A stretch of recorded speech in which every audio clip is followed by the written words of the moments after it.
So just in a kind of a quick list, major issues right now. Idle in the car with the changes in temperature have been really kind of weird.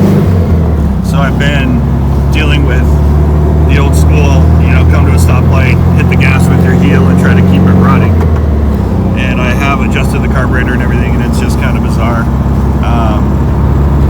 Sometimes it's great, sometimes it just goes wonky on me. It even has like a little bit of a change when you turn the headlights and the fog lights on. Fog lights seem to drain some power and kill the idle for some reason too, which is bizarre.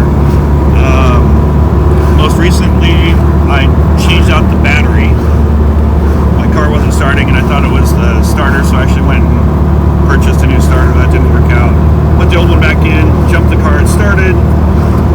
Brought the battery down to O'Reilly Auto Parts. There's a plug for you guys. And then they tested the battery for me, told me it was dead, which was perfect. Spent $150, $160 on a new battery and running perfectly at the moment in terms of starting up. Other things right now, after I had pulled the engine and put it back in, I put the heater tubes, the insulated heater tubes that run from the engine into the body back on, and one of them promptly fell off. And one of the other ones, when I had pulled the engine, I muscled out one of the cables instead of taking it off properly, and it broke on me. So I attempted to zip tie that one and ended up, I guess, broke again. So I've got to get some stronger material to hold that cable together so I can turn the heat back on, which means, you can get foggy windshield. And what I'm doing to correct the foggy windshield currently is some Rain-X and then opening our little angle windows just to keep the airflow going, which means I'm wearing a hat, sometimes gloves, and putting stuff on my lap, like my rainproof jacket.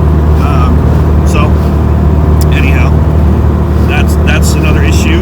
The clutch is still not adjusted quite right. I've got probably a good 3 inches of play at the top, and that's a little bit frustrating, but it's okay. It seems to be catching the clutch just fine. The other issues, windshield wipers are fun. The windshield wipers, when I started using them, there's 2 issues there. The button, or the knob that you pull, comes right out of the dashboard, which is not supposed to happen. And then it has trouble turning off. Turns on just fine. Turning it off can be a little problematic. I don't even understand how it's working. And then the windshield wiper itself, the arms, I replaced one of the arms. I replaced both of the blades, trying to get better swipe on the windshield to get the water off. The blades are great now, but the arm on the driver's side, there's a car trying to come in. The arms on the wiper side, driver's side,